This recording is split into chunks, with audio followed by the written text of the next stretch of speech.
আসসালামু আলাইকুম ভিউয়ার্স, আশা করি আপনারা প্রত্যেকেই অনেক অনেক ভালো আছেন। আজকের এই ভিডিওটিতে আমি আপনাদেরকে দেখাবো মাইক্রোসফট ওয়ার্ডের 4টি শর্ট ট্রিক্স, যা আপনার দৈনন্দিন কাজকে আরও আনন্দময় এবং সহজ করে তুলবে। তো চলুন আমরা দেখে নেই সেই ট্রিক্সগুলো কি। আর হ্যাঁ, এই ধরনের আরও অসংখ্য টিপস অ্যান্ড ট্রিক্স নিয়ে ভিডিও আসছে আমার চ্যানেলে। আপনি কম্পিউটার এক্সপার্ট হতে চাইলে চ্যানেলটি সাবস্ক্রাইব করে বেল বাটনটি বাজিয়ে রাখুন। সর্বপ্রথমেই যে ট্রিকটি আমি আপনাদেরকে দেখাবো সেটি হচ্ছে ফ্রন্ট অপশন থেকে ফ্রন্ট স্টাইল ডিফল্টভাবে সেট করা। শুধু ফ্রন্টই নয়, ফ্রন্টের স্টাইল, ফ্রন্টের সাইজ এগুলো আপনারা ডিফল্টভাবে সেট করতে পারবেন। আমরা যখনই একটা এমএস ওয়ার্ড ওপেন করি তখন কিন্তু আমরা এখানে দেখতে পাই, দেখেন এখানে আছে টাইম নিউ রোমান্স, তো এখানে আছে বোল্ড করা, এখানে সাইজটা 14। তো এটা কিন্তু ডিফল্টভাবে সেট করা আছে, এর জন্য এটাকে এখানে দেখাচ্ছে। তো আমরা যদি এইখানে প্রেস করি তাহলে দেখেন একটা বক্স চলে আসলো। তো এখান থেকে আমরা যে ফ্রন্টটাকে ডিফল্টভাবে সেট করব সেই ফ্রন্টটাকে আমরা এখান থেকে দিয়ে দিব। তো দেখেন এখান থেকে আমি দিয়ে দিলাম সতনি এমজে। তো এখান থেকে ফ্রন্টের যে স্টাইলটা এটা আমি দিয়ে দিব রেগুলার। দেন আমি এখান থেকে সাইজটাকে দিয়ে দিব 16। এখন এই নিচে দেখেন আছে সেট অ্যাজ ডিফল্ট, তো আমি এখানে প্রেস করলাম। এখানে প্রেস করার পর দেখেন দুইটা অপশন আসছে, একটা হচ্ছে দিস ডকুমেন্ট ওনলি এবং নিচে আছে all documents based on the normal template. এখান থেকে আমি দ্বিতীয় নম্বরের টিক চিহ্ন দিয়ে দেন আমরা ওকে প্রেস করব। তাহলে এখানে দেখেন সতনি এমজে, ফ্রন্ট স্টাইল 16 এবং রেগুলার যে আমার লেখা এটা কিন্তু এখানে ডিফল্টভাবে সেট হয়ে গেল। তো এরপরে দ্বিতীয় নম্বরে যে ট্রিক্সটি আমি আপনাদেরকে দেখাবো সেটি হচ্ছে অটো কারেক্ট অপশনের মাধ্যমে কোনো লেখাকে সংক্ষিপ্ত আকারে সেট করা। আমি যদি প্র্যাকটিক্যালি একটু দেখাই তাহলে আপনারা সহজেই বুঝতে পারবেন। তো আমি চলে আসলাম সরাসরি ফাইলে, ফাইল থেকে এখানে আছে অপশন। তো অপশন থেকে আমরা এখানে আসবো প্রুফিং, প্রুফিং থেকে এখানে অটো কারেক্ট অপশন। তো অটো কারেক্ট অপশনে আসার পর এখানে আছে রিপ্লেস।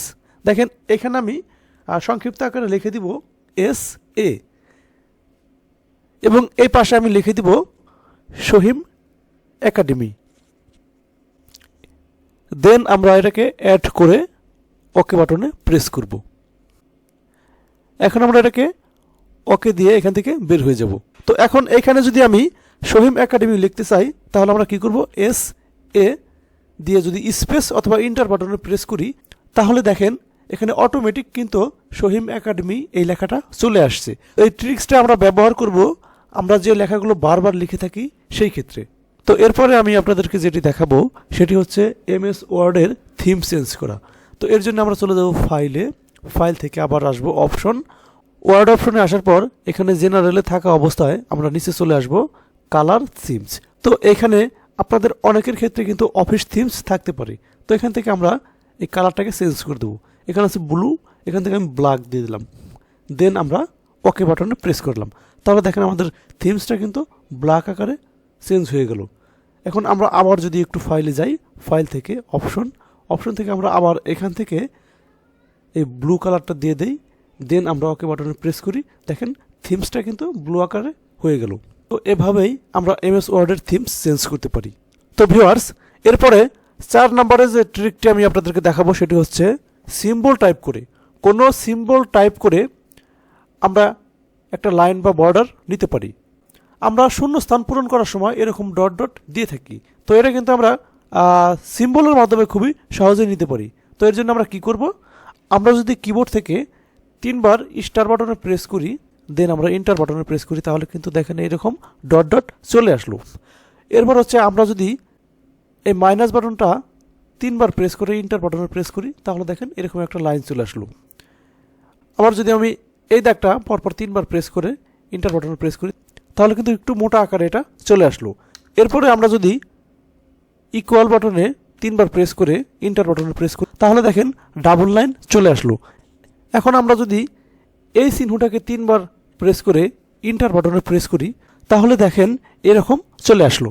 আমরা আবার যদি ইকুয়ালে 2 বার প্রেস করে এই গ্রেটার দেন বাটনে প্রেস করি তাহলে দেখেন আমাদের এরকম একটা সিম্বল চলে আসবে। আমরা যদি আবার পরপর 2 বার মাইনাস বাটন প্রেস করে গ্রেটার দেন বাটন প্রেস করি, আমাদের এই গ্রেটার বাটন প্রেস করতে হবে শিফট বাটনে চাপ দিয়ে ধরে তারপর। তাহলে দেখেন এরকম একটা সিম্বল কিন্তু চলে আসলো। তো আমরা খুব সহজে কিন্তু এই ধরনের সিম্বলগুলো নিতে পারি। তো ভিউয়ার্স, এই ছিল আজকের ভিডিও। আশা করি আপনাদের অনেক কাজে লাগবে।